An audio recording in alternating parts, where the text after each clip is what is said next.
Inside the Maybach, Aina Suzuki was dizzy from Kaito Ishikawa's kiss. Her clothes had been slipped off, yet Kaito remained fully dressed.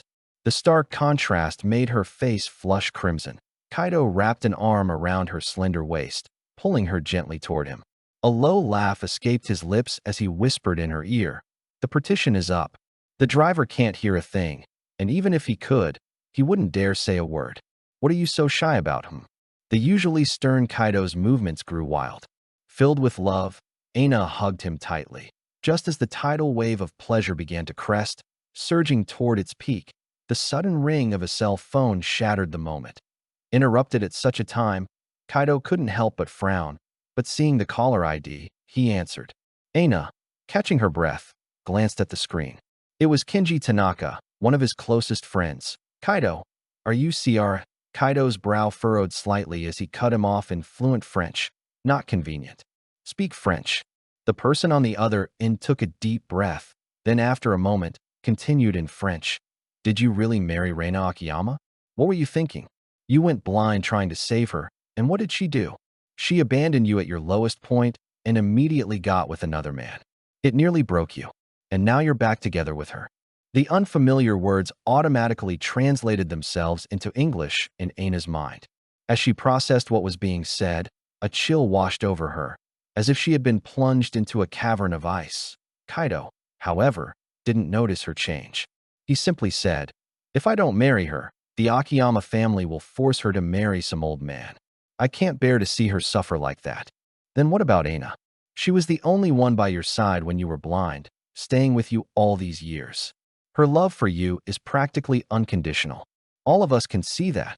Hearing the barely suppressed anger in his friend's voice, Kaito's expression remained indifferent. "I'll find a way to hide it from her. She'll never know." "How long can you hide it?" "A lifetime."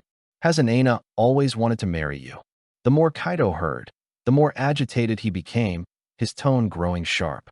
"Lock down the news about me and Reina getting married. Don't tell anyone. In a few days, I'll get a fake marriage certificate for Aina." With that, not wanting to hear any more from Kenji, he hung up, lowering his head again. Kaito put his phone away and unleashed his passion upon Aina once more. Aina's body trembled, and after they both reached the peak of pleasure and began to dress, she was about to speak when Kaito's phone chimed again. It was a special notification tone for a social media app. Kaito picked up his phone, glanced at it, and then told the driver to pull over. "Aina, something urgent has come up at the office. Can you get out here and take a taxi home?" She nodded silently, saying nothing as she opened the car door. The black Maybach sped away like an arrow released from a bow. Aina stood on the roadside, staring blankly at the streams of traffic. Finally, she could hold it in no longer, and tears streamed from her eyes. One knew that in order to grow closer to Kaito, she had long ago learned to speak French, and so she had understood every word of his conversation with Kenji. The words echoed in her ears like sharp knives, stabbing viciously into her heart. Along with her shattered love, buried memories came flooding back. Kaito was a noble young master, and she was merely the housekeeper's daughter. That year, she had followed her mother into the Ishikawa family's magnificent villa and saw Kaito elegantly playing the piano in the sunlight. She had never heard such beautiful music, nor had she ever seen such a handsome young man. With just one look, the name Kaito Ishikawa was deeply engraved in her heart. She never revealed this secret love to anyone. It wasn't just because of the immense difference in their social status, but also because she knew Kaito had a girl he adored. That girl's name was Reina Akiyama, his childhood sweetheart. Kaito never hid his affection for Reina, protecting her like a priceless treasure. When he was 17, he even lost his sight in a car accident while saving her, but from that day on, it was as if Reina had vanished from the face of the earth. She never set foot in the Ishikawa home again and even started dating someone new. The Ishikawa family was large, and Kaito's parents were consumed by their business, with no time to care for their blind son. Kaito was sent to live alone in the old family estate. It was Aina who requested a transfer to the old estate, personally taking care of him for 7 long years. When she was 23, she knelt at the door of a renowned doctor for 3 days and 3 nights, finally convincing him to come and treat Kaito's eyes. The once tarnished pearl shone brightly once more, stunning everyone. In just 1 year, Kaito climbed back to the top, becoming the heir to the Ishikawa group. She was the one who walked with him through the seasons, who stayed with him through the long nights until dawn, who endured those 7 difficult years by his side. The one who kissed him, held him, and was intimate with him. It was all her. But she never imagined that the very first thing he would do after regaining his power would be to marry Reina, the woman who had abandoned him. For years, she had fought desperately to keep up with him. Yet no matter how much she changed, Kaito's parents always believed she wasn't good enough for their son, repeatedly trying to pay her to leave. Kaito always argued with his family for her sake, and not wanting to let him down, she never once thought of leaving. Until today. Aina no longer wanted to be by his side. She wiped away her tears, took out her phone, and dialed a number. Mrs. Ishikawa, I'm willing to accept the 500 million yen. I will leave Kaito forever. Hearing this, the woman on the other end, Kaito's mother, was ecstatic. You've finally come to your senses? Good. How could a housekeeper's daughter ever be worthy of the Ishikawa heir? Where are you now? Come over immediately. We'll sign the contract. Looking at the address the other woman eagerly sent, Aina gave a bitter, self-deprecating smile and hailed a taxi. After arriving at the cafe, Mrs. Ishikawa peppered her with questions. She answered each one, and Kaito's mother, satisfied, pushed a contract in front of her. This is in black and white. Once you sign, there's no going back. After you sign, I'll transfer half the money to your account. The rest you'll get the day you leave. You must promise that after you take the money, you will never appear in front of Kaito again for the rest of your life. Understood. Staring at the massive sum listed as damages in the contract, Aina's eyelashes fluttered that of course she would never appear again. Not in this life. Not in the next. Would she ever want to see Kaito Ishikawa again? So, without hesitation, she picked up the pen and signed her name with a flourish. Only then did Mrs. Ishikawa truly relax. She put away the contract, stood up, and added a final instruction before leaving. I'm only giving you 2 weeks. Whether you disappear or move abroad, I don't care. You must ensure Kaito can never find you. I understand, Mrs. Ishikawa. You have my word. After watching her leave, Aina returned home. Making sure Kaito never saw her again was actually quite simple. The Ishikawa family had deep roots in traditional Japanese business, with strict internal rules. As the heir apparent, Kaito was under company restrictions that forbade international travel. If she immigrated, Kaito would never be able to see her again. Aina spent half the night researching countries online and finally decided to immigrate to Seattle. Just as she made her decision and picked up her phone to check the time, she saw a new social media notification. She opened it. It was a 9-photo collage from Reina Akiyama. The top 3 pictures were selfies of Reina holding roses. The middle 3 were photos of a marriage certificate. The bottom 3 were photos of 2 hands with intertwined fingers. Aina knew that since Kaito wanted to hide the marriage, he certainly wouldn't have allowed Reina to post these photos. But she had posted them anyway, and set them to be visible only to Aina. It was a clear act of showing off. Seeing this, Aina tactfully gave it a like. Just as she exited the app, a message from Kaito arrived. Aina, I have to go on a business trip. I won't be back for a few days. She replied with a simple, okay, then put her phone down and went to wash up. The next day, Aina woke up early to start the immigration process. Given the tight deadline, she applied for expedited processing. The staff assured her it would be done within 2 weeks, and she breathed a sigh of relief. In the car, she saw another post from Reina. This time, half of Kaito's body was in the photo. They were holding hands, looking at new houses, and had finally chosen a villa in Azabu Hills, like the day before. She liked the post. On the 3rd day, Aina submitted her resignation at work. Carrying a box of her things home, she saw Reina's post. She was already in a wedding dress, the diamond ring on her finger dazzling. She liked it as usual, then burrowed under her covers. On the 4th day, she woke up to another update. This time, the camera was focused on a wedding portrait hanging in their new home. Aina stared at it for a long time before she snapped back to reality. She still liked it. Then put on makeup and went out for a farewell dinner with a few good friends. In the evening, she returned home with several boxes and threw away everything that had to do with Kaito. The gifts he had given her, the matching toothbrush and cup set, the photos they took together. Not a single thing was left. Everything went into the trash. By the time she finished, it was late at night. She was about to turn off the lights and go to bed when Kaito suddenly returned. He was stunned to see so many things missing from the house, his brow knitting tightly together. Why is so much stuff gone from the house? I didn't like it anymore, so I threw it out. We can buy new things later. Kaito nodded, tossing his jacket onto the sofa, but his eyes were drawn to a box on the side. You quit your job.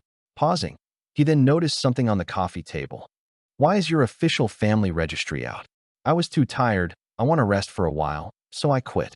The registry is for some paperwork I need to handle. Aina explained patiently while putting the documents back in her bag.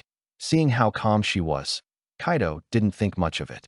He reached out, pulling her into his arms, and said softly, I've been busy these last few days and haven't had time for you. Your birthday is in 2 days.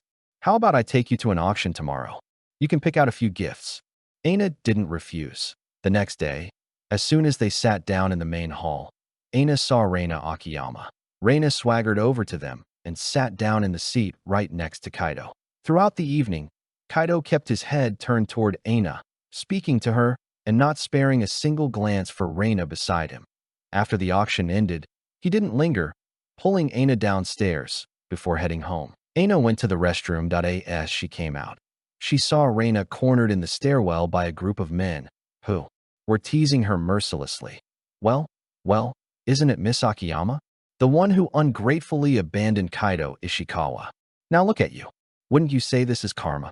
I hear your father is marrying you off to some old fossil who's got one foot in the grave. You're not bad looking. Why don't you come with us instead? How about it? We'll definitely take good care of.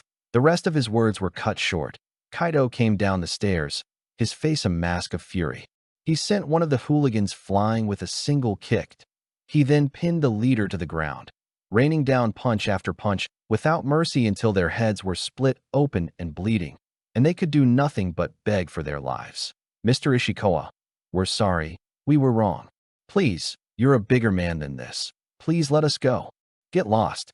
If you ever dare show your faces near her again, you'll have to bear the consequences yourselves. His furious roar sent the men scrambling away in terror that a crowd had gathered in the stairwell to watch the spectacle. Kaito completely ignored their prying eyes. He helped Reina to her feet, asking with concern, Are you hurt anywhere? Reina threw herself into his arms, crying like a delicate flower in the rain. I twisted my ankle. It hurt so much. Kaito's eyes darkened. He scooped her up in his arms and pushed through the crowd, walking away quickly.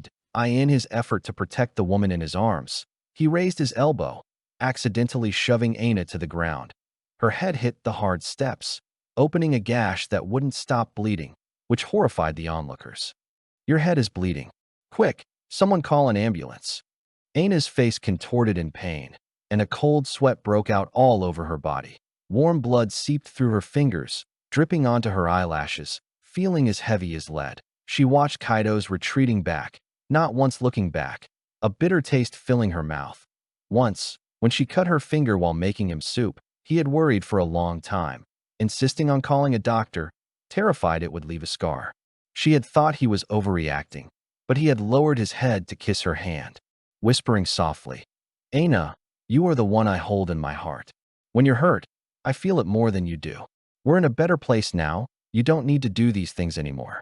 Your hands are meant to wear the ring I'll give you someday. A scar wouldn't look good. But now, she was injured, and he acted as if he hadn't seen a thing. And the ring he had promised her was now on someone else's hand. The ambulance took Aina to the hospital. She registered, saw the doctor, and picked up her medicine all by herself, getting home very late. That night, the pain kept her from sleeping, and she tossed and turned in bed. Kaito didn't come back all night. The next morning, as she dragged her exhausted body out of bed to change her dressing, she saw Reina's latest post. It was a video of Kaito, half kneeling on the floor, rubbing ointment on Reina's ankle. Aina watched it over and over, her eyes turning red, and before she knew it, she had fallen asleep. When she woke up again, it was already dark outside. The phone on her pillow was vibrating nonstop. As soon as she answered, she heard Kaito give her an address. The Ginza Club, room 703. Come over now. Aina hesitated for a moment before getting out of bed. She washed up quickly and rushed over. The moment she pushed open the door to the private room, the first person she saw was Reina. Her eyes were red, like a wronged little rabbit, looking utterly pitiful. Kaito stared at her, silent, his face a mask of profound gravity. The room was quiet for a long time before Aina finally couldn't bear it and spoke. "Why did you call me here?" Kaito sat up straight, his hands clasped together, assuming the posture of a man in power. "Aina, those thugs yesterday. Did you send them to cause trouble for her?" Aina stood frozen on the spot. She subconsciously glanced at Reina and caught the fleeting look of triumph in her eyes in that instant. She knew this was a drama Reina had directed herself. She laughed self-deprecatingly and said, "It wasn't me. I don't know them, and I have no interest in doing something like that." Kaito's expression didn't soften at her explanation. He lowered his gaze, his voice calm. "Aina, I was completely over Reina when she decided to abandon me. You've been with me for 7 years. You should know who is in my heart now. The Akiyama family is in decline, and anyone might try to kick them while they're down, but that person shouldn't be you. You don't need to make things difficult for her on my account." Hearing this, Aina's heart clenched. She couldn't help but remember him lashing out in pain in the middle of the night. Remember herself running around with him, seeking out doctors. Remember his silent demeanor when he was misdiagnosed and told he would never see again. The golden child had lost his sight completely, all for a girl.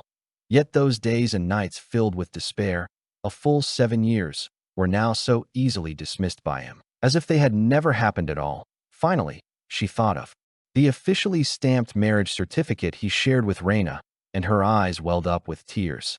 Yes, 7 years together. How is it that only now I understand who is truly in your heart?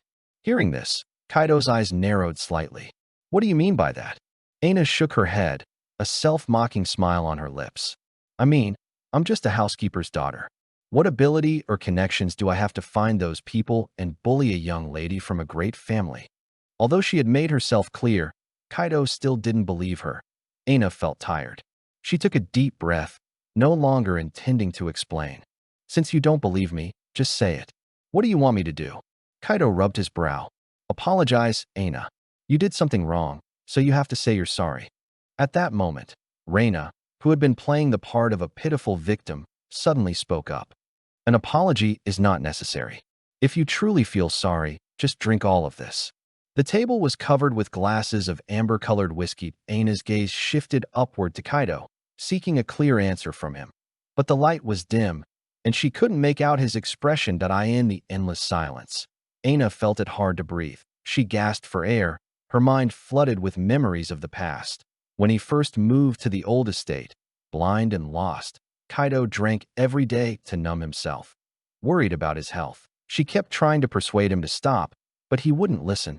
Until one time, when he was drunk, he sneered and pushed several bottles of liquor in front of her. Now even a housekeeper's daughter dares to lecture me. Have I really fallen so low? Fine. You drink all of this, and I'll listen to you. Aina wanted to tell him that wasn't what she meant, that she wasn't lecturing him, but was worried about him. So, even though she had a severe alcohol allergy, for his sake, she picked up a bottle without hesitation and drank it all. Within minutes, she was rushed to the hospital. When she woke up, she saw him sitting by her bed, his face dark.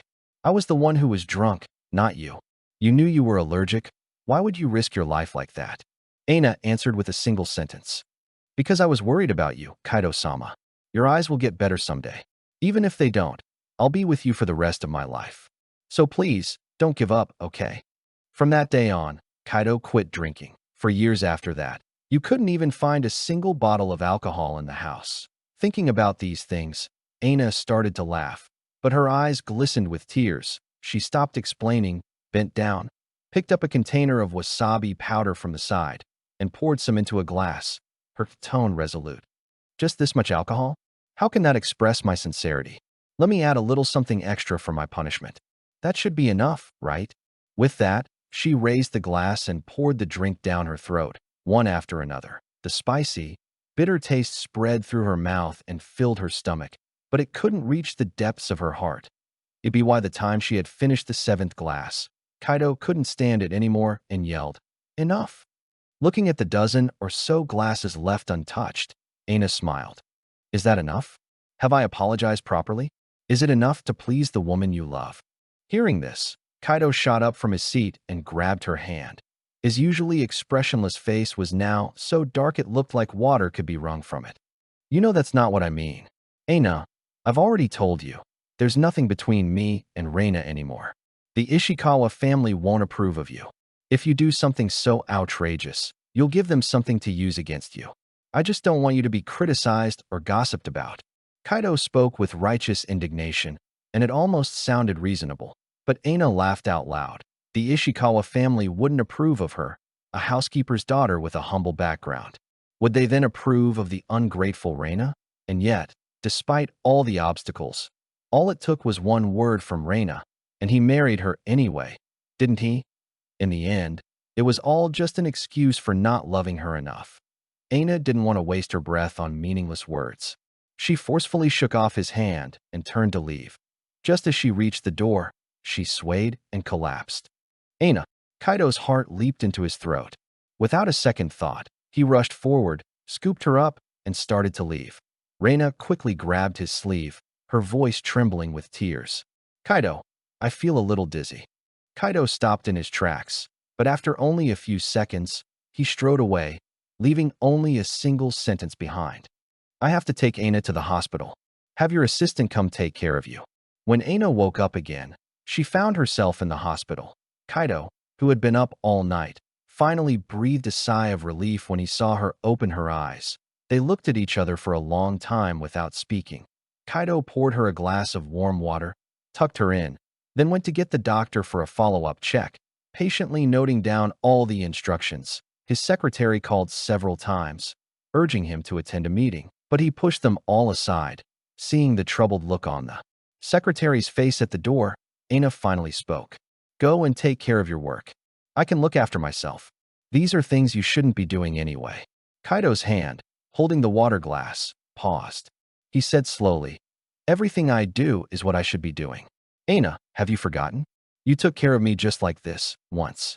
A flicker of confusion crossed Aina's eyes. Once, when he was blind, he was like an outcast abandoned by his own wealthy family.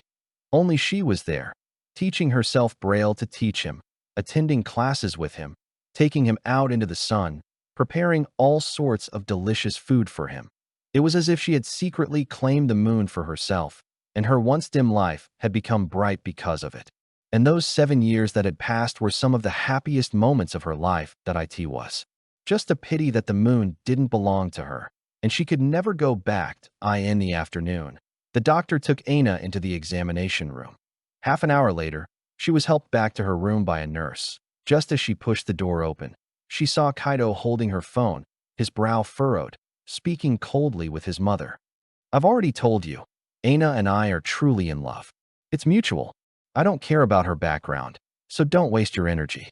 I am going to marry her, and she will not leave me. Hearing the noise, he looked up at her, and at the same moment, his mother's confused voice came through the phone. What do you mean she won't leave? Don't you know? Aina already agreed a few days ago to take my money and go abroad. The words stopped abruptly.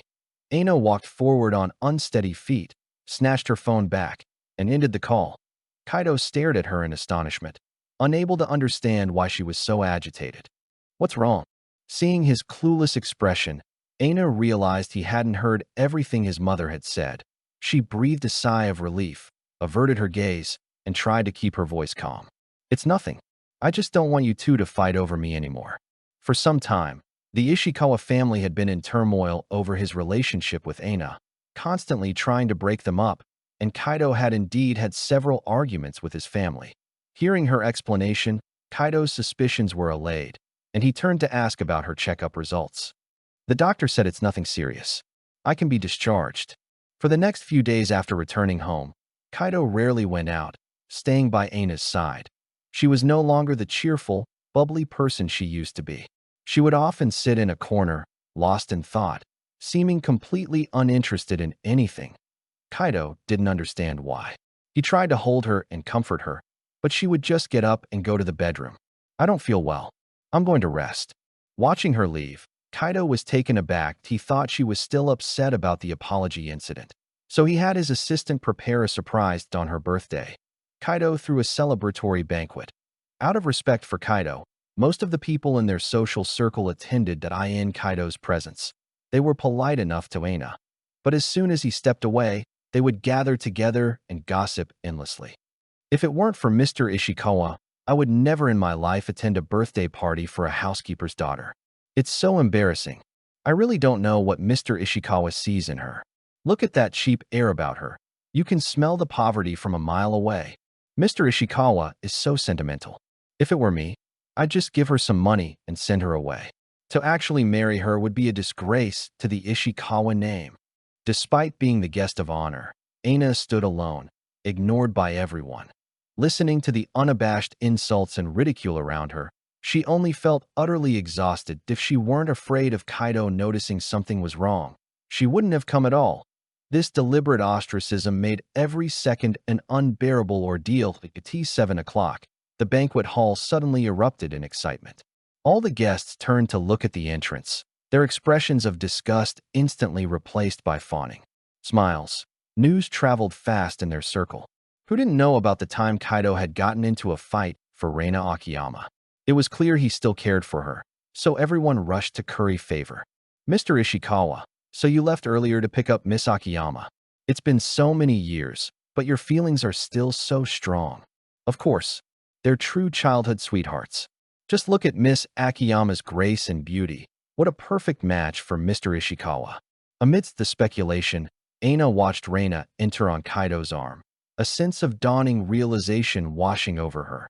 Reina was dressed in a magnificent couture gown, a dazzling diamond necklace accentuating her graceful figure.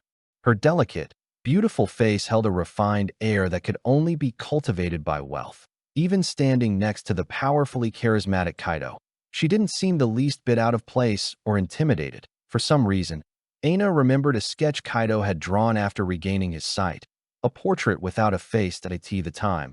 He said he was just doodling out of boredom. She thought it was pretty but didn't think much of it. But seeing Reina today, she knew who the person in the drawing was. Turned out it wasn't a case of mending a broken mirror, but of never having forgotten. Aina lowered her eyes and quietly turned to leave, but Reina called out to her. Miss Suzuki, I hear it's your birthday today. I came uninvited. I hope you don't mind. I even brought a gift. With that, she had someone bring over a small, snow-white puppy. His name is Ari. Isn't he cute? Seeing the puppy jump and bound towards her, Aina stumbled back in shock. Bumping into a table, her face turned pale, her eyes filled with fear and panic. Please take him away. I don't like dogs. Hearing this, Reina's face fell. Kaito, is Miss Suzuki still angry with me over what happened last time? In that case, I'll leave now and not disturb you. With that, she turned to go. Kaito quickly grabbed her, his brow furrowed as he looked at Aina. She meant well. Aina, you've always loved small animals, haven't you? Please accept it. Seeing the displeasure in his eyes, Aina clenched her fists tightly. She had no choice but to turn to his secretary. Mr. Zhao, I'm wearing high heels, and it's inconvenient. Could you please hold the puppy for me? The people around them started whispering again, saying she was ungrateful and putting on airs. Kaito also thought she was deliberately trying to embarrass Reina and, with a grim face, led Reina into the main hall. Soon, only Aina was left in the room. She poured herself a glass of water and drank it, slowly calming her frantic nerves. She used to love dogs. But 5 years ago, on a rainy night during a power outage, Kaito had a high fever, and she rushed out in the storm that a neighbor's large dog chased her, tearing a chunk of flesh from her calf.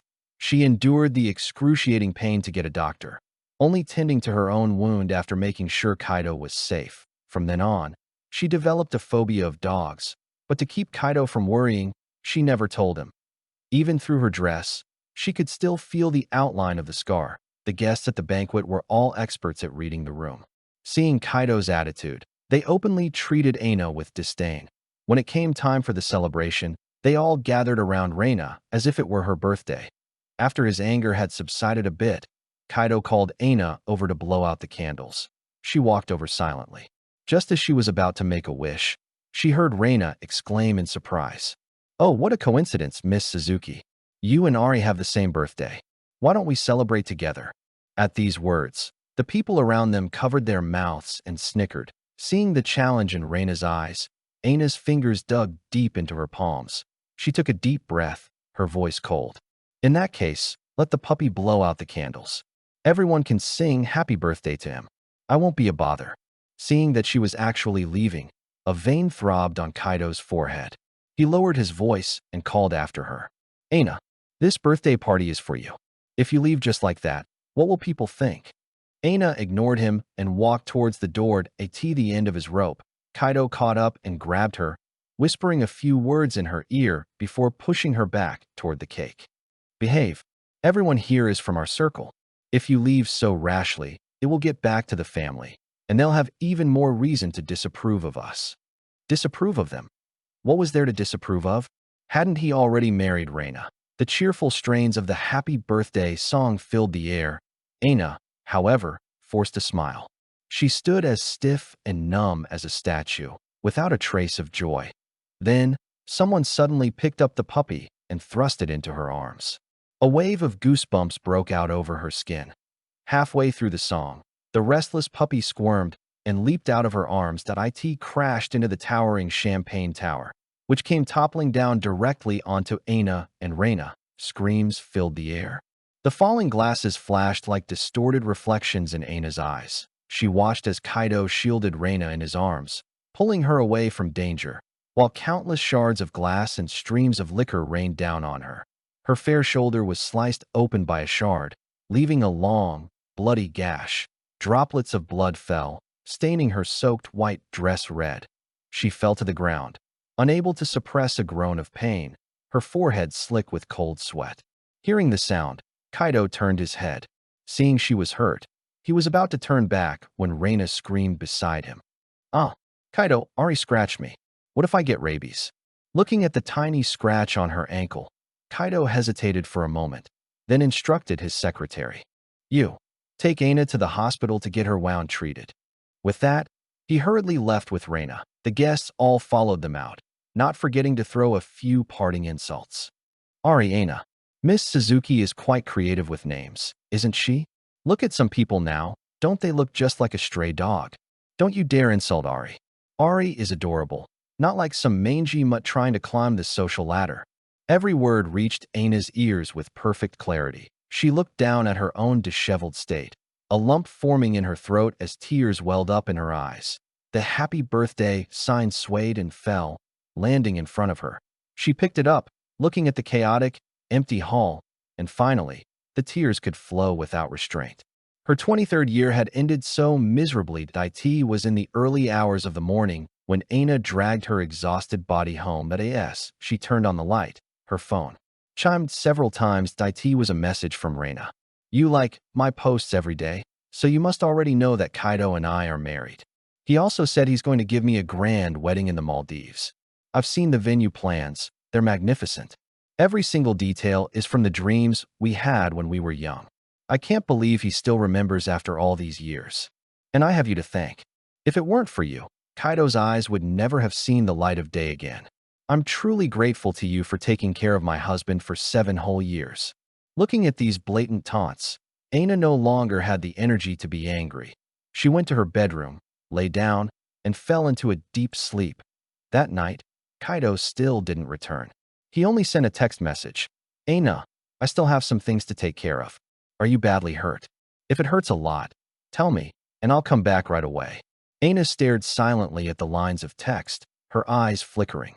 After a long moment, she replied with a single word, no need. Kaito Ishikawa, from this day forward, I no longer need you. After the wound on her shoulder had scabbed over, Aina returned alone to the old Ishikawa estate. It was the place where she and Kaito had lived together when he was blind, just the two of them. She found a hoe and went to the still lush peach tree in the yard. Buried beneath the tree were the wishes they had made on Kaito's 18th birthday. She dug them up. The iron box was rusted, and the sealed glass bottle inside was covered in condensation. She took out the star-shaped folded paper and opened it, seeing her own handwriting. I hope Kaito can see the world again. I hope Kaito will be safe and sound. I hope I can stay by Kaito's side forever. The future she had wished for was all intertwined with Kaito. Some of it came true. Some of it would never come true in this lifetime. Then, she opened the other note, the one written by Kaito. I hope I can see again. I hope Reina will be well. Every word was about him and Reina. There was no trace of her. He had never truly resented Reina for abandoning him. He had willingly borne the disaster of the car accident for her, without any complaint. Aina smiled sorrowfully, crumpled up her own note, and threw it down a drain. Then, she took off the necklace from around her neck. It was the first gift Kaito had bought for her with the money he earned from his first business deal after returning to the Ishikawa family. She had felt bad about him spending so much money, but he had held her and kissed her endlessly. Aina, they say it's lonely at the top, but as long as you're by my side, I have the courage to keep climbing. This is just a necklace. In the future, everything I have, including myself, will be yours. She buried the necklace, along with everything else related to the past. After filling in the hole, Aina turned to go home.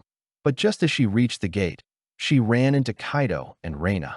Seeing her here, a flash of surprise crossed his eyes. Aina, what are you doing here? Aina didn't answer, instead asking him a question. What about you? What are you and she doing here? Before Kaito could speak, Reina smiled and said, I haven't heard Kaito play the piano in so long. He said the piano was at the old estate, so we came back to get it. Miss Suzuki, you're familiar with this place. Could you show us the way? Without waiting for Aina's consent, she pulled her toward the villa. The moment she pushed open the door, countless memories flooded Aina's mind. The furnishings and layout of the room were exactly the same as the day they left, unchanged. Perhaps because he had lived here for so long, Kaito was also moved by the return to this place. He turned to look at Aina. Aina, do you remember when we… I don't remember. Aina lowered her head, her voice barely a whisper. Kaito froze for a moment, then pointed to a Lego model in the corner. Didn't we put this in the study after we finished it? How did it get here? Aina didn't follow his gaze. She answered flatly, you couldn't see. Many of your memories are like illusions. They're mixed up. Just like how she once believed Kaito loved her. But in reality, his feelings for her were nothing more than a mirage, a way to quench his thirst in a desperate situation. Because he couldn't see, he had to rely on touch. She was like a guide cane, which is why he thought she was important. But once he regained his sight and could do whatever he wanted, she became insignificant.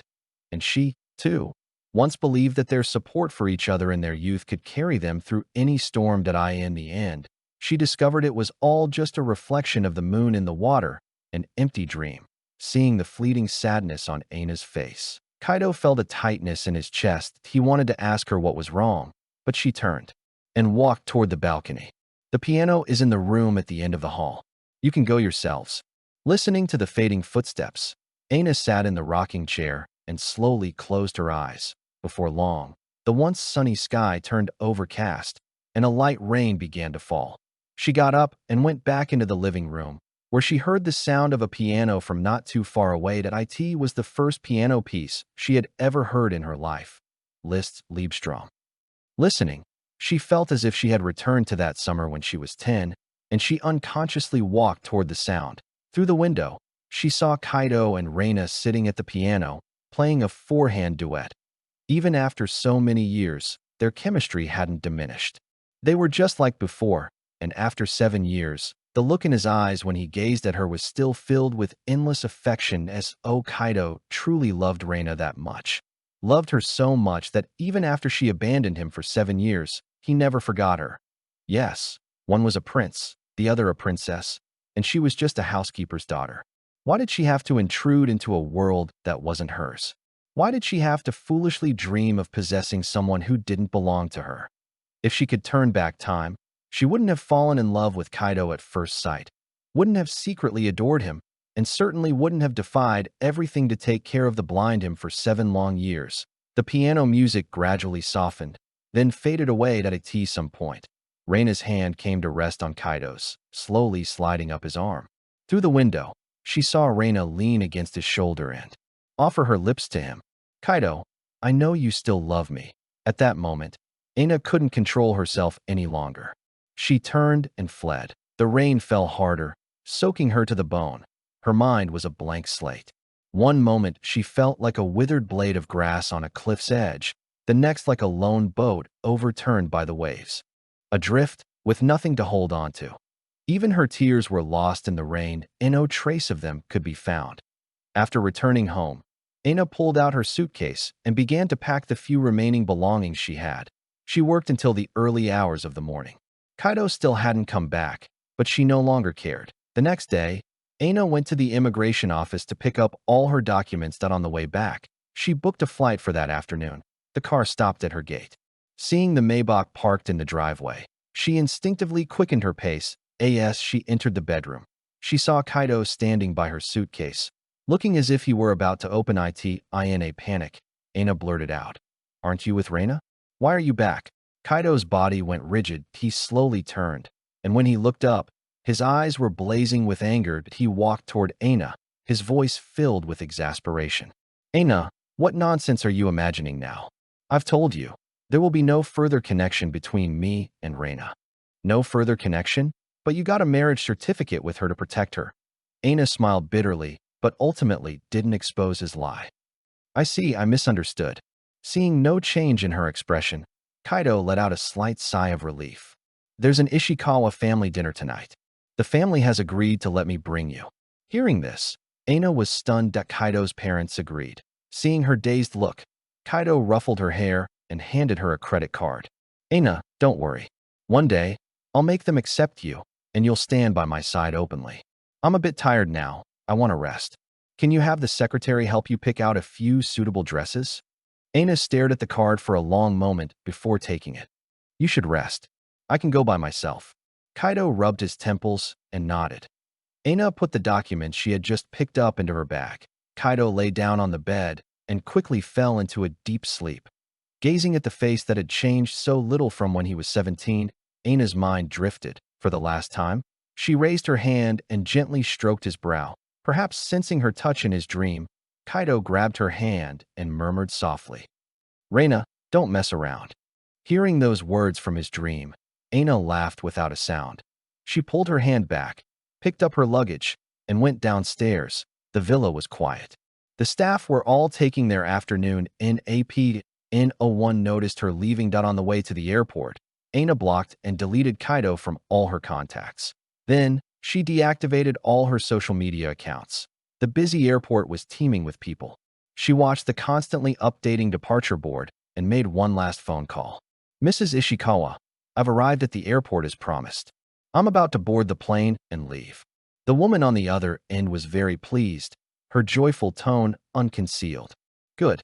As long as you don't show up at the family dinner tonight, the rest of the money will be transferred to your account. Goodbye then." Hearing the boarding announcement over the loudspeaker, she shook her head gently. "No, Mrs. Ishikawa. It's farewell."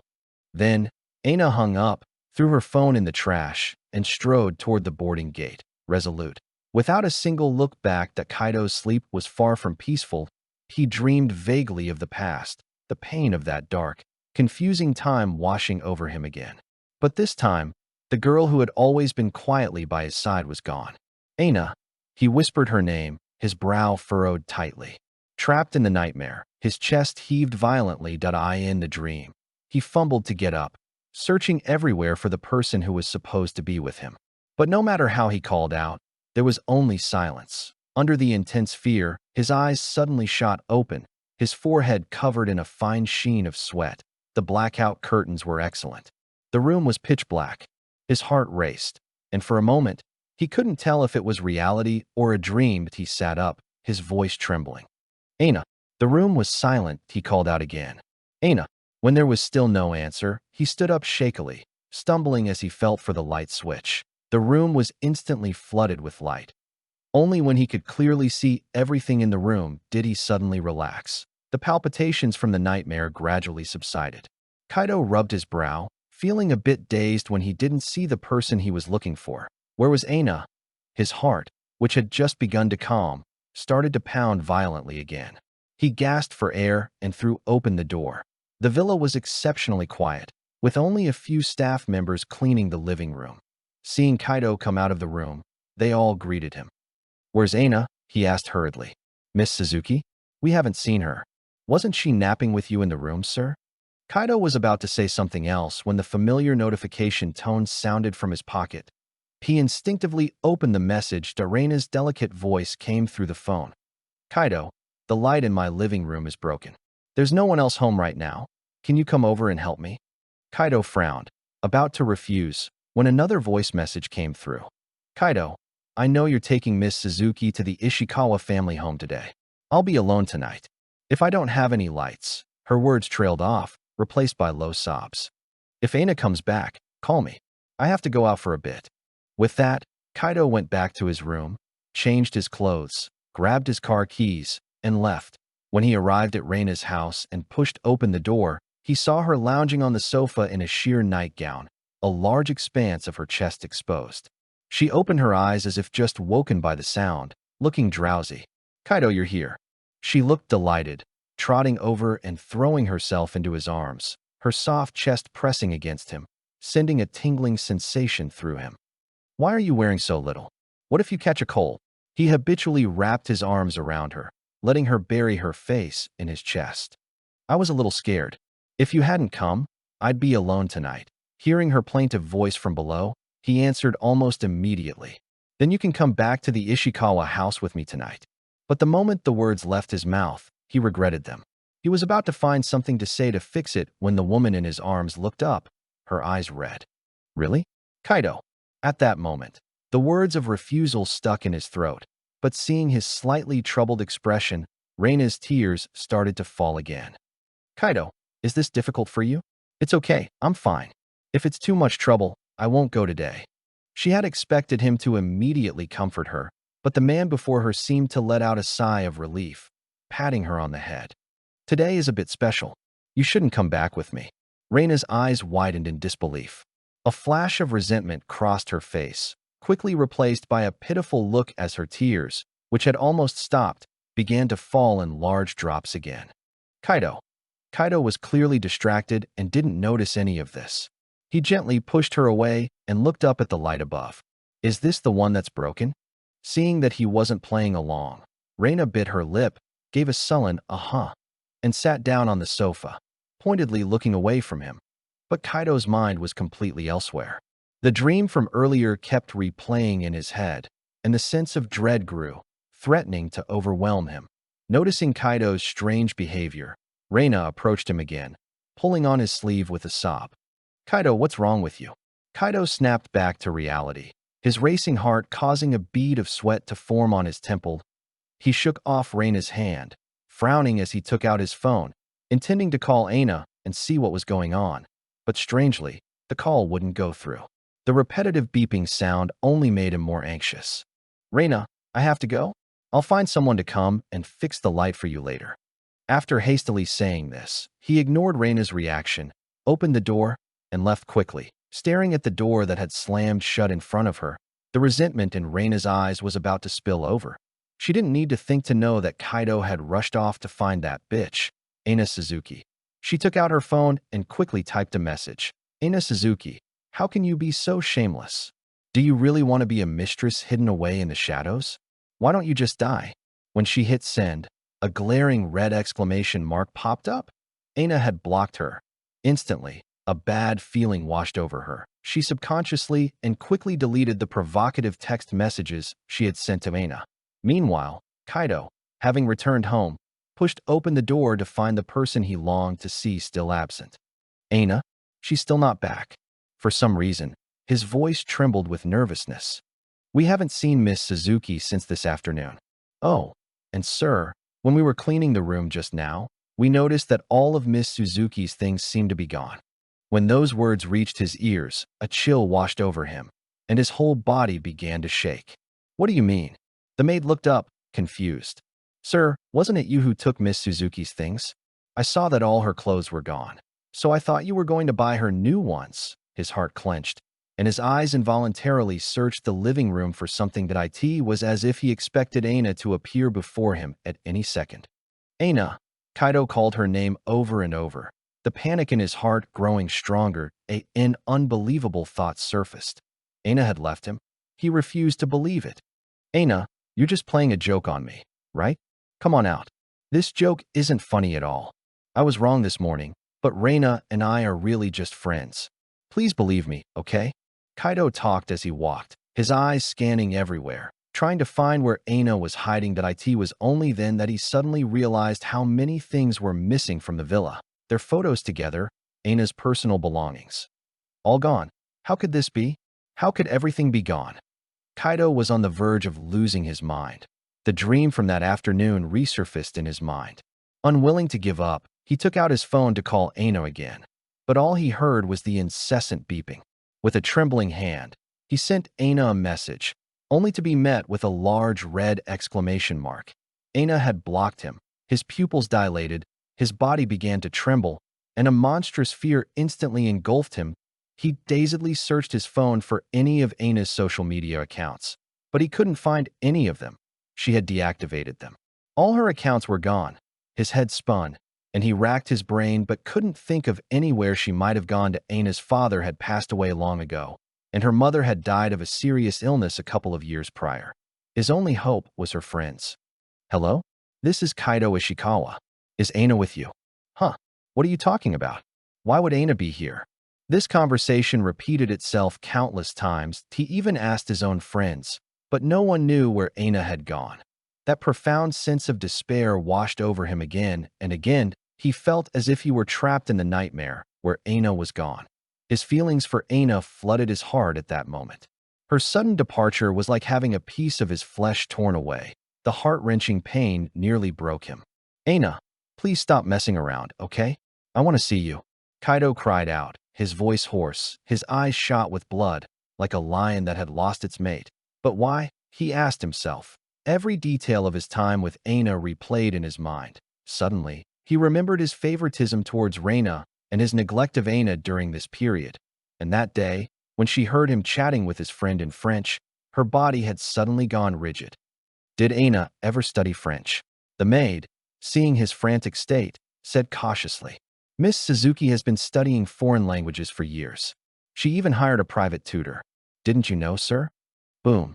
The tightly wound string in his mind snapped completely. So Aina had understood their conversation that day. She knew all along that he and Reina were married, and that he planned to keep it a secret from her with everyone else's help. That Kaito's heart was in a panic.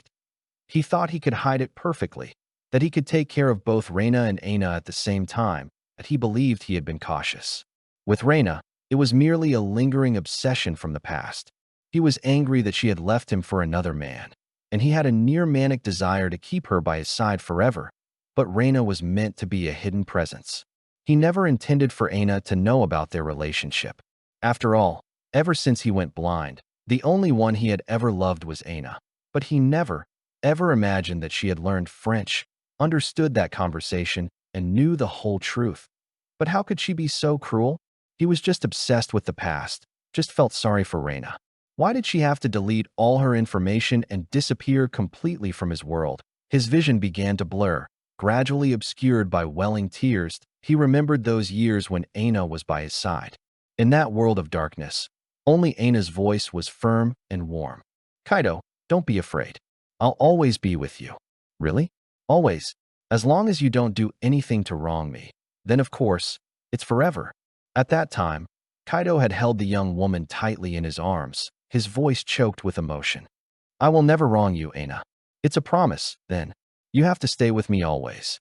But when did things change? Was it Reina's constant, tearful pleas, or the sight of her crying, a grieved face? Slowly, he began to take Aina's presence for granted. He started thinking about the person who had abandoned him, and that person just happened to be destitute.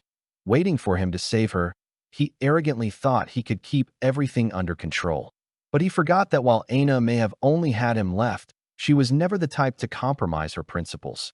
She would rather leave him completely than suffer in silence. Aina knew him too well.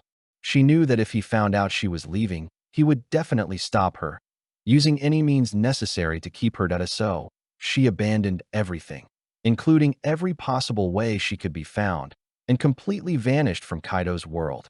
After figuring all this out, Kaito suppressed the unwillingness in his heart. Aina, it's impossible. I won't let you go. He chanted her name over and over, his eyes filled with longing for her. Aina, I was wrong. I shouldn't have treated you this way because of another woman. Do whatever you want of me. Hit me. Curse me. I don't care. Just don't leave me, please. He kept apologizing, his voice growing hoarse. But the person who should have heard these words was not by his side. Saying anything now was useless. Aina Suzuki, I will find you. No matter where you are, to the ends of the earth, we will meet again. Kaito's eyes turned cold as he declared this resolutely. He would never give up. Aina could only belong to him. He would apologize. He would kneel. He would find a way to make her forgive him. But he would never allow her to leave him. Kaito's eyes filled with determination. Trembling, he opened the photo gallery on his phone and, with reverence, pressed a kiss to her picture. The plane landed in Seattle at dawn. The border agent checked her documents and asked a few routine questions. Ms. Aina Suzuki, how long do you plan to stay in the United States? Hello, I have a job offer from a company in Seattle, and my work visa is all in order. I currently plan to work here for 2 years. Hearing her fluent English, the agent didn't give her any trouble, stamped her passport, and waved her through. Aina thanked him politely, collected her luggage, and left the airport. She used her new phone to look up the location of her hotel and hailed a taxi. The driver was a Japanese-American woman. Seeing her face, she immediately started a conversation in Japanese. Hearing her native language in a foreign country, Aina felt a special sense of warmth. They chatted idly on the way. The driver told her many things to be aware of in Seattle, and she noted them all down. After arriving at the hotel, they exchanged contact information before parting ways. The driver helped her with her luggage to the elevator and then left. Aina used her key card to open the door. Seeing the clean and tidy room, her tense nerves finally relaxed. She unpacked, went downstairs for dinner, and after washing up, she lay down on the soft, large bed and quickly fell asleep. A night of sweet dreams. She woke up groggily at 2 the next afternoon, seeing the unfamiliar room. Aina felt a little disoriented. It took her about 5 minutes to finally realize that she had left her home country and arrived in a brand new one. It was the peak of summer in Seattle, and the weather was hot. She picked out a few dresses, went out for lunch, and then took a taxi to the area near her new company, ready to check out the apartment she had already rented. The landlord arrived on time and handed her the keys. After entering her new home, she walked around, making a list of things she needed to buy, then hired a cleaner to tidy up. In the evening, she moved into the apartment with her luggage and settled in. Over the next few days, Aina bought many household items, and the once empty rooms gradually filled up. As she organized her things, she kept in touch with her roommate, who would be arriving in a few days. Gradually, she adapted to the local life. Since she was a good cook and there were several universities nearby, and being young herself, she naturally blended into the international student community and became friends with 2 female neighbors. They took her out shopping, introduced her to nearby restaurants, and showed her the local attractions. She worked at her company and spent her free time with them, living a full and enjoyable life. One morning, there was a commotion outside the door. She stumbled out of her bedroom, rubbing her sleepy eyes, and saw a girl in her early 20s pushing a suitcase, shyly greeting her. Hello, are you Aina Suzuki? I'm Yumi Sato, your roommate. Only then did Aina remember that her roommate had mentioned she would be arriving in Seattle today. She hurried over to greet her, helped her with her luggage, and showed her around the apartment. After one morning, the two, who had only ever chatted online, quickly became familiar with each other. That afternoon, they even went grocery shopping together.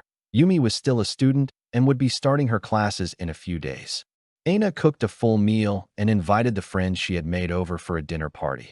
After spending some time together, their relationships had clearly grown closer.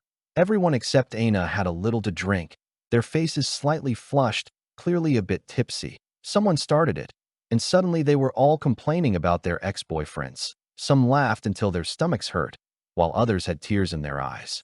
Some of the stories were so bizarre that Yumi couldn't stop laughing. She casually nudged the only sober person next to her, Aina. What about you, Aina? Aina's face showed a brief moment of confusion as memories of the past involuntarily surfaced in her mind. For some reason, she found it difficult to speak about it. It had been so long, and honestly, she didn't feel much sadness when she thought of Kaito anymore. But looking at these young women, all students and a few years younger than her, she really didn't know how to begin her story. The atmosphere suddenly fell silent.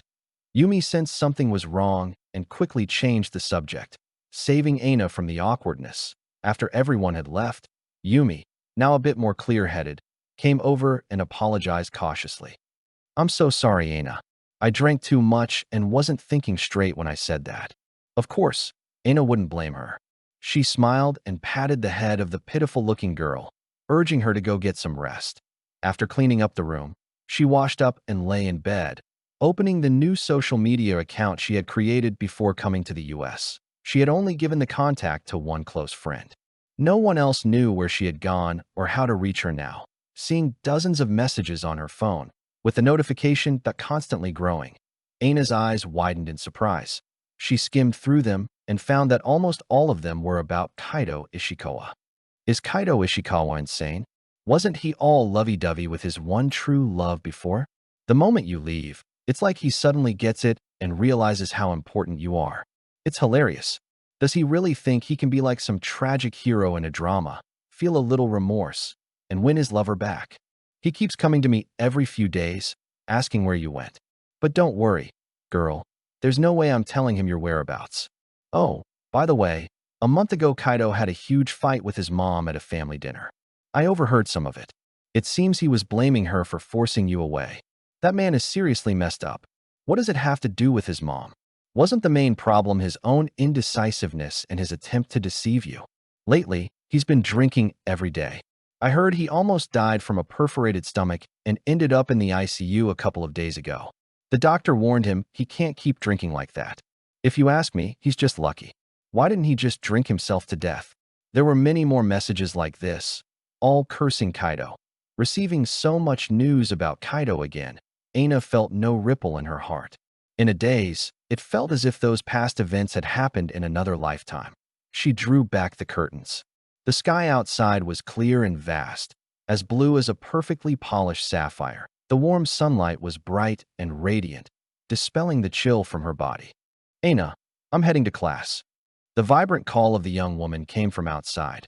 She smiled and called back to be careful on her way, then opened her phone, her voice filled with relief and ease. From now on, don't send me any more news about Kaito Ishikawa. The lingering feeling of unreality that had been clinging to her heart finally vanished. When Kaito Ishikawa woke up again, he was surrounded by white. The strong smell of disinfectant filled his nostrils. The side effects of the alcohol were still lingering. His head was groggy, and his stomach felt heavy and sour. With a dull, throbbing pain, he stared blankly at his surroundings as the blurry scene gradually came into focus. His mother's eyes were red, and she looked furious. Acting like you're going to die over a woman. What kind of behavior is that? She's just a housekeeper's daughter. What on earth do you see in her? A few of his friends had also gathered around, offering well-meaning advice. Aina has been gone for a month without a word. She's clearly doing this on purpose. Kaito, just let it go. Kaito had heard these words too many times over the past month. He had never listened before, and now he just treated them as background noise. His red-rimmed eyes were vacant, his thin lips pressed tightly together, his stubbled face set in stubbornness. Seeing him like this, his mother didn't want to say any more. She left, slamming the door without a second glance. The room immediately fell silent. His friends exchanged glances, then, after some deliberation, spoke again. With your status now, what kind of woman can't you get? Kaito, there's really no need to keep holding on to Aina. You should show her that you can live better without her, that you'll have even more women flocking to you, while she's nothing after leaving you. In the end, won't she just come crawling back? Yeah, at the very least, we can find you some women who look like Aina. You can train them a bit. Won't that be the same? What do you say, Crash? A water glass shattered at their feet, splashing water onto their pant legs. But no one dared to make a sound, not even daring to breathe too loudly. Before, when they saw Aina wholeheartedly devoting herself to the blind Kaito, they had initially looked down on her. The blind man was just an outcast of a wealthy family. Who would bother trying to please someone like that? But gradually, that scorn turned to envy. They were all sons of wealthy families, with women coming and going, yet none had ever encountered a woman so genuine.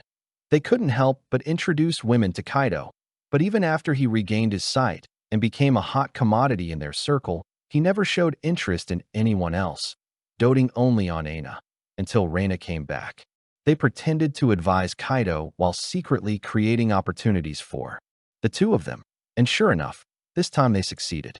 Kaito's love was nothing special after all. A woman like Aina should realize that there's no such thing as true love in this world. Now that Aina was gone, they had expected Kaito to completely let loose, but instead, he suddenly went crazy. Now he wouldn't even let them say a few words. All of you get out. And from now on, don't you dare say another disrespectful word about Aina, or I can't guarantee I won't do something to your families. At his cold words, their faces instantly turned pale with fear. One by one, they made excuses and left the room. The last man to leave was unwilling to give up. After closing the door, he took out his phone and sent a picture of Aina to his assistant. Get a good look at this woman. Find me someone who looks like her. The more similar, the better. He turned his head and stared coldly at the closed door. He wanted to see how Kaito could keep up his act now. After a few days in the hospital, Kaito planned to be discharged early. From the day after he discovered Aina was gone, he had arranged to divorce Reina. Now, the 30-day cooling-off period was over, and he desperately needed to get the divorce certificate. That day, although Reina cried, she ultimately said nothing and obediently went with him to handle the divorce proceedings. Her watery eyes looked at him quietly, wishing him happiness. Kaito was already resentful towards Reina, but seeing her so sensible, he couldn't bring himself to blame her. He even agreed not to publicly announce the divorce for the time being. Kaito drove to Reina's house. As he approached the door, just as he was about to enter, he heard voices from inside. That bitch Aina Suzuki, why didn't she just die when she saw those texts? Playing the disappearing act. It's been a month. How is Kaito still so obsessed with her? What's so great about her anyway? But it's fine. I'm already pregnant. I'm 3 months along, and the baby is stable. As long as I reveal this to the Ishikawa family, Kaito won't be able to divorce me, no matter how much of a scene he makes. What are you jealous for? Of course I love you. Even though this baby is his, the next one will be yours, okay? The words drifted out intermittently, like sharp daggers stabbing mercilessly into Kaito's heart. His breathing grew ragged, his eyes tinged with red. Then, the sound of a door being thrown open echoed. Reina subconsciously hung up the phone, looking at the doorway in a panic, forcing a smile. Kaito, you're still recovering. Why did you leave the hospital? Who were you on the phone with? Kaito's lips barely moved, his gaze icy. Hearing this, Reina's pupils contracted. She tucked a few loose strands of hair behind her ear, feigning composure. Kaito, I was just on the phone with a friend. She was asking me if I liked the new collection from King. But thinking about us separating made me sad, so I just gave her a quick answer. Is something wrong? Kaito let out a cold laugh and slowly approached her. Who were you calling a bitch? And who's jealous? Reina's face turned deathly pale. She quickly grabbed Kaito's sleeve, her eyes filled with pleading. No, Kaito, you misheard. My friend was jealous because I've been spending time with you instead of shopping with her. She wasn't cursing anyone. Kaito shook off her hand, an unconscious coldness creeping into his eyes. What have you been doing behind my back? Don't make me investigate it myself. You must have said or done something. Otherwise, Aina wouldn't have been driven away. She reverted to her old tricks, tears streaming down her face as she sobbed uncontrollably. I didn't do anything, Kaito. I only found out about this when you told me. I didn't do a thing. This time, however, Kaito did not soften. He grabbed her by the wrist, his face contorted, his grip tightening as if to crush her delicate bones. Reina, my patience is limited. You'd better tell me the truth, everything you know, or else. You know I've never been one for mercy. Reina stopped crying, her hands hanging limply at her sides as she looked at Kaito in confusion. She couldn't understand why this man's attitude towards her had changed so drastically. Before, whenever she cried, he would become extremely anxious. But now, his eyes held only cold indifference that it seemed that even if she cried her eyes out, he wouldn't be moved in the slightest. Reina didn't dare confess her provocations and deliberate schemes against Aina. She clamped her lips shut, praying almost desperately. Kaito, I really didn't do anything. Please believe me this time, okay? Miss Suzuki is such a good person, and you've helped me so much. I couldn't be more grateful to you both. How could I ever be unkind to her? Even though she's never liked me, and this time she's been upset for a while. But Kaito, please don't treat me like this just because she left. As she spoke, she squeezed out a few more tears. Kaito used to be easy to persuade. Her only hope was that he would feel sorry for her, and let the matter drop. He might not have heard everything anyway. And even if he had, she could just say it was her friend who said those things, and she was just trying to mediate that as long as he didn't pursue it. Once she revealed she was carrying his child, they would be together day and night. With their shared history, she would find a way to make him have eyes only for her, but the man before her was no longer as indulgent as he used to be. He laughed coldly, a mocking smile on his lips. You really won't give up until you're faced with the undeniable truth. After all these years, you still don't know what kind of person I am. Reina, my patience has its limits. With that, he slammed Reina's head onto the table with a thud, his hand tightening around her throat. In that case, I can't be bothered to listen to your explanations. I'll just tell your family directly. I'm sure they'll be more than happy to take you back. The fear of Kaito's threat was perhaps worse than the pain of suffocation. Her mind was filled with the ugly image of her father's face when he said he would marry her off to that old man. Reina was frantic, almost driven mad with fear. Don't tell them. I'll talk. Kaito, I'll tell you everything. Hearing her answer, Kaito slowly released his grip. Speak. Cough, cough. The cold air rushed into her throat, causing her to cough violently. But she didn't dare stop, gasping for air as she whimpered. You can check my phone. As she spoke, she fumbled to unlock her phone and hand it to him. I didn't do anything. You've misunderstood me. Reina secretly breathed a sigh of relief. Luckily, she had deleted all the provocative messages to Aina beforehand. Kaito glanced at it and guessed she was still trying to feign innocence that he snatched the phone, preparing to hand it over to a professional to recover all the data. Hearing Kaito make the call, Reina felt her world collapsing. She quickly grabbed his arm, begging desperately. Kaito, please believe me. I beg you, just this once. Don't send it for data recovery. But this time, Kaito had no intention of giving her another chance. He had given her enough chances, but Reina had failed to cherish them. Watching Reina collapse to the floor, he calmly instructed his assistant to find out everything she had done to Aina. The investigation results and the recovered chat logs were delivered to Kaito's residence the next day. He had bought a new set of identical items to replace what Aina had owned, putting them back in their original places. Every time he came back, he would have the fleeting illusion that Aina was still there, but she was gone, and without her, the entire villa was lifeless, as if it had lost all its vitality. Kaito steeled himself for a long time before mustering the courage to open the file. The most recent record was from the day before Aina left. A video Reina had secretly filmed of them kissing at the piano. The video was accompanied by text. You probably don't know this, but this is Kaito's favorite spot. I won't film what happens next. I'm afraid you won't be able to handle it. Do you think it's interesting to keep playing dumb? How does it feel to be the other woman? You'll be the mistress hidden in the shadows for the rest of your life. If you're desperate, you can beg me, and maybe I'll let Kaito visit you a few more times. Scrolling up, more mocking words appeared, along with countless intimate photos and videos of them.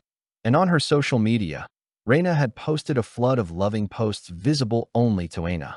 Kaito was blinded by rage.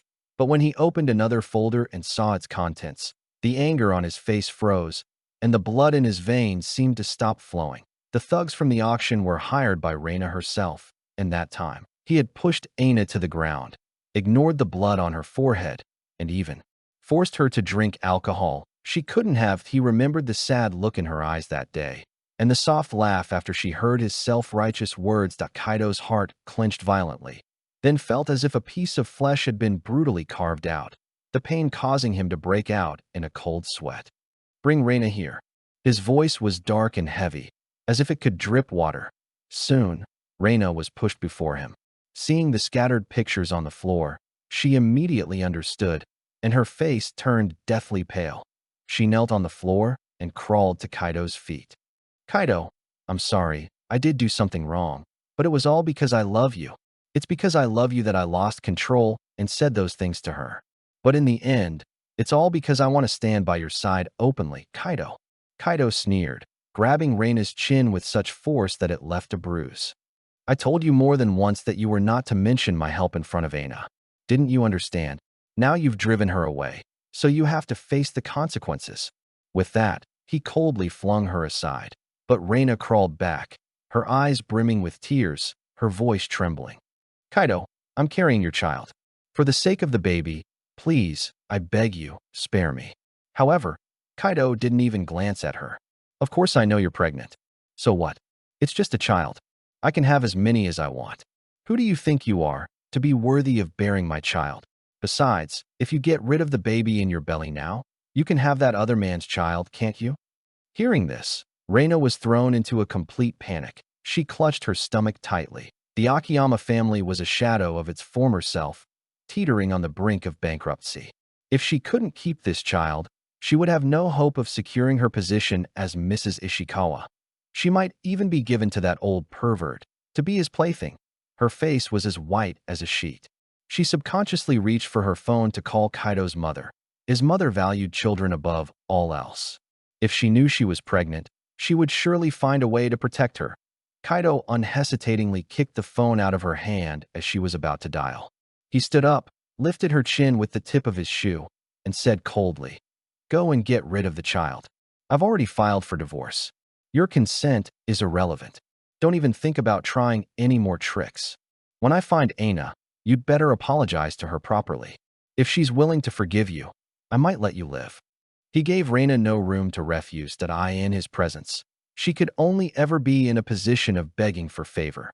Reina collapsed onto the floor in a heap, still desperately protecting her abdomen. As long as the child could be born safely, her future life would not be greatly affected. But Kaito would not give her that chance. He had already wronged Aina too many times. If this child were allowed to live, there would be no possibility of him and Aina ever getting back together. Kaito's face suddenly turned ferocious. He directly ordered the bodyguards to drag Reina to the hospital. Reina struggled and resisted repeatedly, crying and begging for mercy, but she was no match for several bodyguards and was ultimately pinned down on the cold operating table. Anesthetic was injected into her body. She gradually lost feeling in her limbs, and her eyelids involuntarily closed. When she woke up again, her abdomen was empty. The place that had once been her only hope was gone. The anesthetic in her lower abdomen began to wear off, and a sharp pain shot through her. Even the slightest movement was difficult. Her tears flowed uncontrollably. The child was gone. Her future, her support, was completely gone.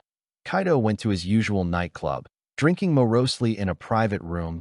He hadn't had a good night's sleep in a long time. The lingering sin of Aina at home was fading, and he could barely feel her presence in the villa anymore. He didn't dare go back, so he escaped to this place, drinking bottle after bottle. "I'm sorry, Aina. You don't like it when I drink, do you? Come out and stop me." Aina. Just then, there was a knock on the door that he didn't want to be bothered. Only his few friends knew about this room, and he hadn't told them he was coming today, so it must be someone at the wrong door. But the knocking persisted. When he didn't answer, the door was pushed open. "Get out." Before he could finish his harsh words, he looked up and stared blankly at the girl pushing a cart with drinks and snacks. "Hello, is this the room that ordered drinks?" A familiar voice sounded in his ear, and his eyes instantly turned red. Aina, the young woman in front of him, took a couple of steps back, her brow slightly furrowed in confusion. "Who are you calling?" The similar expression and movements, the almost identical face and voice. For a moment, Kaito truly believed the girl standing before him was Aina. But from the confusion in her eyes, he could see she wasn't. The girl in front of him looked younger, not even 20. More like Aina from her school days. He fought back the urge to pull her into his arms, his voice trembling. "What's your name?"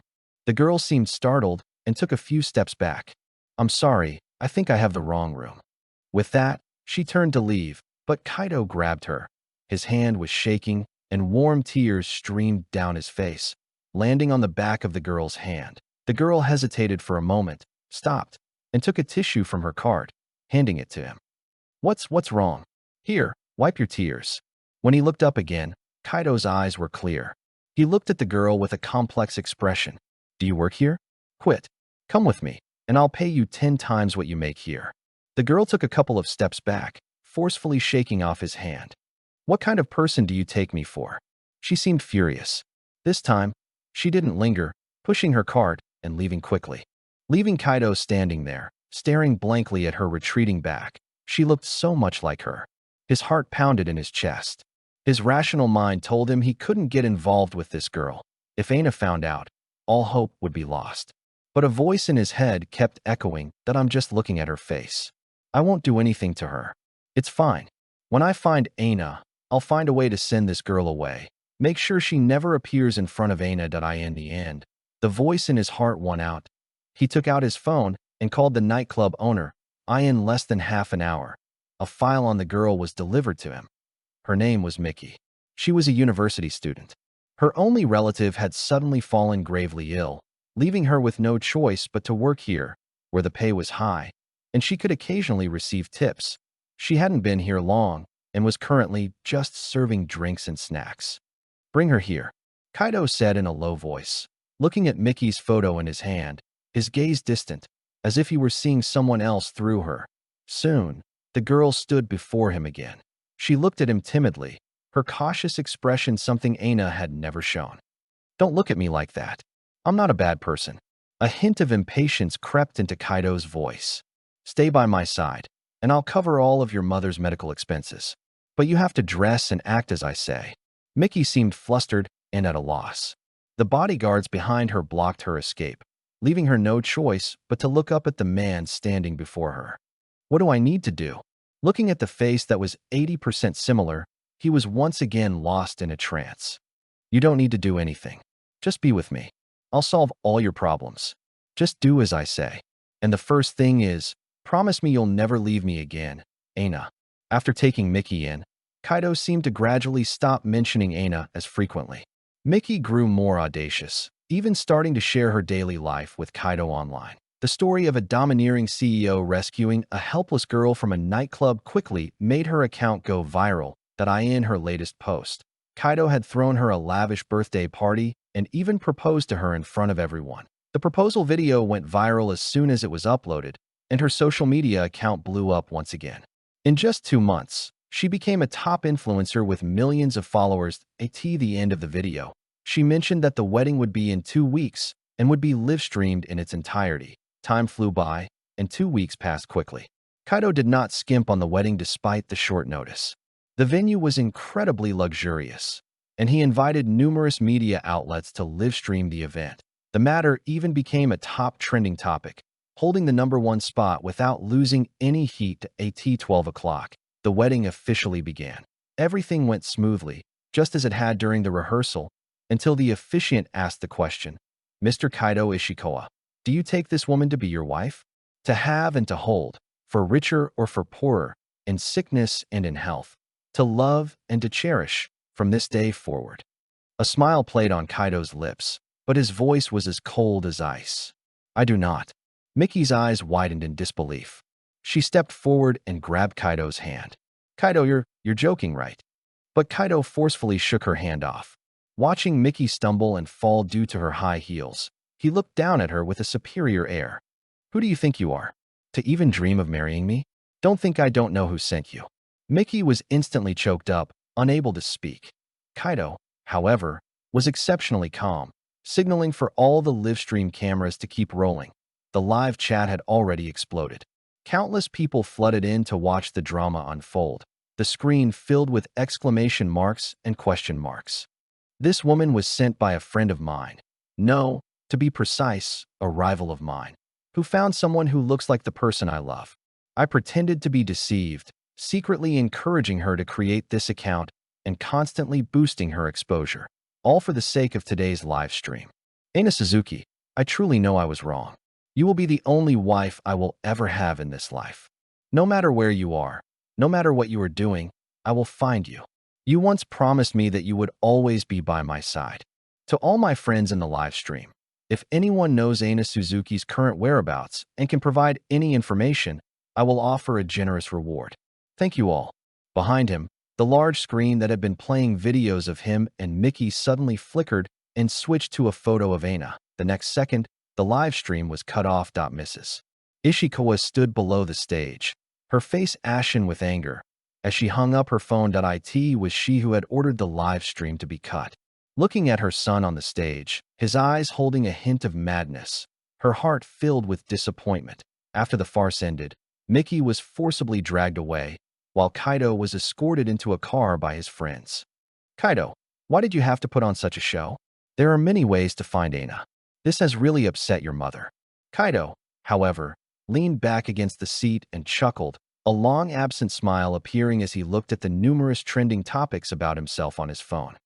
This is the only way to get more people's attention, so the netizens will help me find Aina. As long as she comes back, I don't care about anything else. Aina was about to wash up and go to bed. Just as she finished blow-drying her hair, she heard a heavy knock on her door. Aina was taken aback and instinctively opened it. Yumi Sato stood at the door, her lips pressed tightly together, her expression unusually serious. Aina, I think you're trending back in Japan. She handed her phone to Aina. The top trending topics all had Kaito's name in them, one of which was hashtag Kaito Heartfelt Confession with Aina Suzuki. The feed was filled with Aina's photos, but so far, no one had revealed her exact location. Aina's expression froze. She took the phone, somewhat dazed, and carefully read the glaring headlines, her brow furrowed tightly. Yumi didn't press her, just watched her with a hint of concern. She didn't have a strong reaction, just sighed softly and silently accepted the fact. That's me. Kaito Ishikawa is my ex. I left the country right after we broke up. Hearing this gossip, the room fell silent for a moment. After a while, Yumi finally spoke, shocked. What? You broke up, so why is he making such a huge scene? Isn't this going to cause you trouble? Aina rubbed her temples, looking a bit helpless. It will be a bit of a hassle, but I'm out of the country, and due to certain reasons with his family, he can't travel abroad, so it shouldn't have too much of an impact. Yumi, however, looked grave. It's better to be careful. He seems very extreme. Someone at your company might recognize you soon. Aina, you should probably wear a hat or something when you go out for a while. Looking at Yumi, who was genuinely worried about her, Aina managed a faint smile. It's okay. He can't leave the country anyway. Yumi was clearly still not at ease. She nodded glumly and even found one of her own hats. Wear this when you go out. It provides some cover and sun protection. Aina took it, trying to lighten the mood by joking with her. He's just an ex-boyfriend. No need to be so tense. Kaito going crazy at such an important event shows he's not right in the head. I've seen a lot of news stories about ex-boyfriends who turn to extreme behavior out of a love-turn-to-hate mentality. Aina, I'm really worried he'll harass you and something bad will happen. Hearing the young woman she had only known for a few months show such concern, Aina felt a warmth in her heart. She took her hand and patted it gently. We were together for many years. Although he did a lot of things to wrong me, he's probably not that extreme. He wouldn't hurt me. Don't worry. Although she said this with a smile, Yumi remembered her silence when they talked about ex-boyfriends a few days ago and guessed that this relationship had probably caused her significant pain. Yumi didn't know how to comfort her, and after racking her brain, she could only manage a few words. It will all pass, Aina. You've already moved on from that painful time. Just look forward, and we'll all be here for you. I have a lot of classmates. If he dares to come and cause trouble, I'll get them to help me protect you. Looking at her determined eyes, Aina's unease slowly dissipated. She couldn't help but laugh. Okay, thank you, Yumi. She had survived so many difficult days. Now she was abroad, with many friends willing to protect her. What was there to worry about? Online, the narrative of Kaito's devotion intensified, with some radical netizens even starting to curse Aina, feeling she was ungrateful. This continued until the friend Kaito had ruthlessly suppressed was on the verge of bankruptcy and began to expose all the secrets he knew. Aina Suzuki is a very good woman. When Kaito went blind for his ex-girlfriend, she was the one who quietly stayed by his side, helped him out of his darkness, and eventually saw him regain his sight. But after he could see again, Kaito's mother suddenly changed her attitude, looking down on Aina in every way. Fortunately, Kaito protected her, and the two of them were quite happy together. But unfortunately, Reina Akiyama, his ex-girlfriend, came back. With just a few tears, she tricked Kaito into losing his mind, getting a marriage certificate with her, and even trying to hide it from Aina. During this time, Reina repeatedly framed Aina, and the man you all call so devoted protected Reina while constantly tormenting Aina. This drove her away, and she's been missing ever since. You netizens are so naive, believing whatever people say. Do you really think he's that devoted? So devoted that he married someone else? So devoted that he got her pregnant, and when things blew up, he forced her to get an abortion and personally sent his ex-girlfriend to some old pervert. Since you all like him so much, I hope you can find a true love just like Kaito Ishikawa. With that, Kaito's public image completely collapsed. Although the Ishikawa family was quick to remove the trending topics, the public's reaction and change of heart were even quicker. Kaito, who had been close to getting information on Aina, was now fiercely berated and blocked by those who had intended to help him. Enraged, Kaito retaliated even more ruthlessly against his former friend. The once close friends became sworn enemies, and the friend was eventually driven into bankruptcy, saddled with enormous debt. Perhaps in complete desperation, one day when Kaito was driving, his former friend, having somehow acquired a van, slammed the accelerator and crashed into him head-on. The van was old and dilapidated, its front end completely smashed. He died at the scene. Kaito's car, thanks to its superior safety features, saved his life, but his body suffered severe trauma. His organs began to fail rapidly, and the impact of the crash left him completely blind, with no possibility of ever recovering his sight. When Kaito woke up, he was met with endless darkness. He wanted to get up, but his body felt like it had been dropped into a pile of cotton, limp and powerless. What's happening? What's wrong with me? Losing his sight again, he felt extreme terror. The current darkness intertwined with his past nightmares. His voice trembled as he repeatedly called out Aina's name. But no one answered him, only the bodyguard, annoyed by the noise, who threw a sentence at him. Stop shouting. You really think you're still the young master? Your mother has already given the order. Just stay alive. If you can't handle it, you can just kill yourself. Don't embarrass the family in public. His voice was hoarse. What do you mean? Just as the bodyguard was about to answer, footsteps were heard at the door, followed by Reina's mocking voice right next to his ear. You're blind, and you'll never get better. In your circle, you should know what that means, right? Your mother rescued me from that pervert and told me to stay here and take good care of you. After all, you are still her son. He couldn't see the expression on the woman's face in front of him. He could only feel her slowly approaching, then reaching out to pinch his chin, just as he had done to her when he learned the truth. Kaito Ishikawa, isn't this great? People like us, we should go to hell together. The only response she received was Kaito's pained grunt. For the next 2 years, Aina spent New Year's in Seattle. Every year, Yumi's parents would come to celebrate with them, and Yumi would always drag Aina and her family along. Perhaps because they had spent so much time together, their personalities and values were very compatible, and they gradually grew closer. Around the time Yumi graduated, her family had moved all their business operations to Seattle and planned to settle there. Yumi even pestered Aina about whether she had any plans to stay. Aina had thought about this question for a long time. Back in Japan, she had few close friends, and they were all married with families. Her own parents and relatives were long gone, leaving her alone with no property or assets. Whether considering her personal relationships or her current career focus, she was more inclined to stay. Her career was flourishing, and she had even saved up enough money to buy her own house. She had previously considered returning the money Mrs. Ishikawa had given her, but Yumi stopped her. The young woman poked her indignantly. Are you out of your mind? You took care of a blind man so selflessly for so long. You deserved every bit of that money.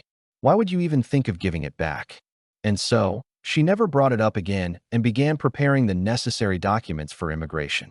During this time, Yumi's family provided her with a great deal of help, which allowed her to overcome various difficulties. With ample funds and a wealth of professional knowledge, she turned down a promotion offered by her boss and started her own studio. Over the next 2 years, the studio continued to expand and gradually grew to a considerable size. After 4 years, Aina successfully met the immigration requirements and applied for a green card. When she returned to Japan to handle the relevant procedures, she met up with friends she hadn't seen in a long time. Years had passed, and time, like a harsh frost, had changed them all. None of them looked as they did in their youth. But once they were together, they could still find that old feeling of being able to talk about anything. However, their main interest, naturally, was her relationship status. Facing everyone's intense curiosity, Aina was remarkably open and composed. I dated someone 2 years ago, but we broke up due to incompatible personalities. We're business partners now. My current boyfriend, We started dating at the beginning of this year. He's 2 years younger than me, a student at the University of Washington, but he's very mature. Her face radiated happiness as she shared anecdotes from her relationship, showing everyone photos and videos. Seeing the perfectly matched, loving couple on the screen, everyone smiled with relief. They chatted for a long time, until someone suddenly mentioned Kaito Ishikawa. Hey, have you guys heard? I think Kaito Ishikawa is on his last legs. These past few years, she had been busy with work and adjusting to life abroad, rarely keeping up with news from Japan. Yumi might have known something, but out of concern for her, she never mentioned it. Although she occasionally talked about the past with her friends, she always felt that period of her life was shrouded in a fog, hard to see clearly. And the name Kaito Ishikawa felt like a fixed old photograph, with a yellowed, nostalgic feel. She had originally thought he would gradually forget that relationship, move on, and start a new life of his own. She never expected that he was apparently living a miserable life and was now in critical condition. The atmosphere in the room instantly cooled for a moment, as everyone cautiously watched Aina's reaction.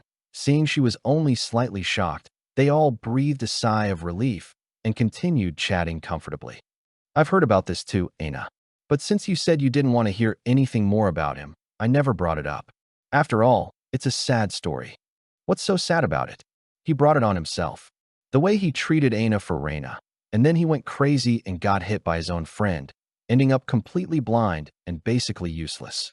I don't know what his mother was thinking, letting Reina take care of him. Anyway, he's just been hanging on by a thread, but he's been tormented enough. So much time had passed that Aina had almost forgotten the woman's name. When she suddenly heard the name Reina, she was taken aback for a moment, hearing that the two people who had so drastically changed the course of her life had met such a fate. She couldn't help but feel a little emotional. But even if there was a moment of distraction, it was only for an instant. The phone in her pocket buzzed. She snapped back to reality, took out her phone, and saw it was a call from Yumi. Aina, when are you coming back after finishing your paperwork? My mom made your favorite jam. I'll bring you a couple of jars when you get back. I'll be back tomorrow. Everything from the past was gradually fading. She gazed silently out the window. The sun was bright, just as it was when she had left all those years ago.